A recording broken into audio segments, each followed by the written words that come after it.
মোটামুটি আমাদের বাগেশ্বর মহারাজ তো কালকে চলে এসেছেন, জ্ঞানানন্দ মহারাজ এসে গেছেন, সাধ্বী রীতাম্বরাজি আসছেন, রামদেবজির এখনও অবধি জানি আসছেন, তারপরে ওনার কিছু ফ্লাইট খবর পাইনি এখনও।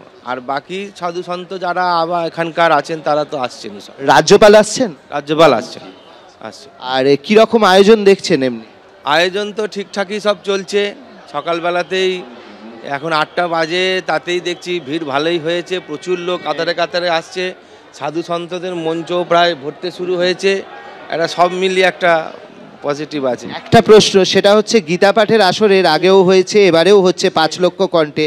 সামনে নির্বাচন রয়েছে এবং গতকাল হচ্ছে বাবরি মসজিদের শিলান্যাস হয়েছে। কোনো এর ওপর কি তার কোনো ঢেউ এসে পড়ছে? সেটা নির্বাচনের বিষয়টা তো আমাদের বিষয় নয়, কারণ হচ্ছে যে আমরা প্রত্যেক বছরই গীতা জয়ন্তীর পরে রোববারে অনুষ্ঠানটা করি। এটা চার বছর হচ্ছে। তো সেই হিসাবে নির্বাচন সামনের বছরে এই টাইমেই আমাদের হবে, গীতা জয়ন্তীর পরের রবিবার। অতএব সেক্ষেত্রে আমাদের নির্বাচনের কোনো সম্পর্ক নেই। আর বাবরির বিষয়টা সেটা সম্পূর্ণভাবে একটা অন্য বিষয়। আমরা চাই না ওই নামে কোনো মসজিদ হোক, এটা আমাদের মঞ্চের বা সাধু সমাজের এটাই একটা প্রার্থনা। দেখতে পেলে যে সুরটা কোন জায়গায় বাঁধা থাকছে, এবং এই মুহূর্তে তোমাকে দেখাই যে মানুষজন ইতিমধ্যে আসতে শুরু করেছেন। আমরা কথা বললাম নির্গুণানন্দ ব্রহ্মচারীর সঙ্গে, সকালে আমরা কথা বলেছি কার্তিক মহারাজের সঙ্গে। এখানে বাগেশ্বর ধামের প্রধান যিনি, তিনি ইতিমধ্যে এসে পৌঁছেছেন। বিভিন্ন যে প্রবেশ পথ, তার মধ্যে অন্যতম এই যেখানে আমি দাঁড়িয়ে আছি, অর্থাৎ রেড রোড এবং ডাফরিন রোডের যে সংযোগস্থল, সেখানে অর্থাৎ শিয়ালদা, হাওড়া এই সমস্ত জায়গাতে যে সমস্ত মানুষজন আসছেন, যারা ব্রিগেডে আসবেন, অংশ নেবেন এই উদ্দেশ্যে, তারা কিন্তু এই পথ দিয়ে প্রবেশ করছেন।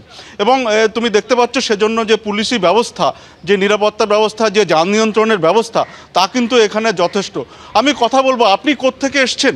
মেদিনীপুর সবং থেকে। হ্যাঁ, কীভাবে এলেন, কখন বেরিয়েছিলেন? আমরা রাত্রি 8টা থেকে আসছি, এখানে ভোরে নেমেছি আমরা। আমার বাড়ি সবং, পশ্চিম মেদিনীপুর থেকে এসছি। কালকে রাত্রি 8টা বাড়ি থেকে বেরিয়েছি, আজকে ভোরে পৌঁছেছি 4টা 30 মিনিটে, গিয়ে গঙ্গার ঘাটে স্নান করতে গেছিলাম। একেবারে এখানে কিন্তু অনেকেই রাত থেকে রওনা দিয়েছেন এখানে আসার জন্য, এবং যারা আগেই পৌঁছে গেছেন তারা কিন্তু এই মাঠে, এখানে আমি যেখানে দাঁড়িয়ে আছি এর আশপাশে কিন্তু তারা মাঠে এই শীতের মধ্যে রাতভর এখানে থেকেছিলেন, যারা সকাল হতে সভা মঞ্চের দিকে গিয়েছেন। এবং তোমাকে পাশাপাশি যে ছবিটা দেখাবো সেটা হচ্ছে রেড রোড এবং ডাফরিন রোডের যে সংযোগস্থল, সেই জায়গাতে তুমি দেখতে পাচ্ছ যে পুরো যে যান নিয়ন্ত্রণের ব্যবস্থা তা কিন্তু করা হয়েছে, এবং এখানে ব্রিগেডে ঢোকার জন্য যে প্রবেশ পথ, তার জন্য আলাদা করে ব্যারিকেড করা হয়েছে, যাতে কোনো পরিস্থিতি খারাপ না হয়, যাতে পরিস্থিতি স্বাভাবিক রাখা যায়, যান নিয়ন্ত্রণের পরিস্থিতি স্বাভাবিক রাখা যায়। এবং এই যে প্রবেশ পথ, এখান থেকে গেলে সোজা, আমি অতনুকুণ্ডকে দেখাতে বলবো, এখান থেকে গেলে সোজা কিন্তু একদম সভা মঞ্চে পৌঁছানো যাবে। এবং এই মঞ্চে প্রবেশ পথের দুপাশে আমরা যেমনটা দেখছিলাম যে রাত থেকে যারা ছিলেন তারা কিন্তু এখানে ছিলেন। এবং পাশাপাশি এখানে কথা বলবো যে এইখানে আপনি এখানে দাঁড়িয়ে আছেন, আপনার সঙ্গে তো অনেকেই কথা বলছে দেখলাম। উদ্দেশ্য, আমি তো এখানে এসেছি জাস্ট আমাদের ধর্মের প্রচার আমাদের প্রয়োজন। আজকে যে পরিস্থিতি পশ্চিমবঙ্গের বুকে, সেই পরিস্থিতি থেকে আমরা মুক্ত হতে চাই। আমাদের হিন্দু ধর্মের সুরক্ষা বৃদ্ধি পাক, আমরা যেন সৎভাবে এইভাবে বেঁচে থাকতে পারি, সেই লক্ষ্যেই আমি এখানে এসেছি। এখানে অনেকেই এসছেন যারা পথের দুপাশে রয়েছেন, কেউ বা এখানে দেখতে পাচ্ছ যে মাথায় বাঁধার জন্য যে ফেটটি তা বিলি করছেন, বা বলা যেতে পারে কেউ যদি কোনো দক্ষিণা দেয় সেটাও নিচ্ছেন, আবার কেউ না দিলেও এমনিতেই দেওয়া হচ্ছে। এর পাশাপাশি কেউ গীতা হাতে দাঁড়িয়ে আছেন, ইসকনের পক্ষ থেকে বিভিন্ন প্রতিনিধিদের রাখা হয়েছে বিভিন্ন প্রবেশপথে, যারা গীতা হাতে দাঁড়িয়ে রয়েছেন, যারা আসছেন তাদেরকে গীতা দেওয়া হচ্ছে। এই সব মিলিয়ে কিন্তু এই মুহূর্তে যা দেখছি যে সকাল থেকে যত সময় গড়াচ্ছে তত কিন্তু বিভিন্ন জায়গা থেকে যারা সভামঞ্চের দিকে ব্রিগেডে আসছেন তাদের সংখ্যা কিন্তু ক্রমশ বাড়ছে।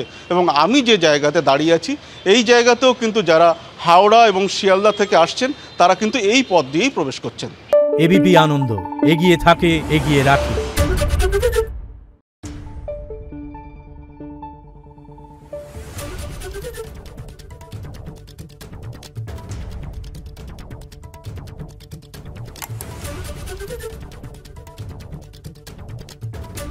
Thank you.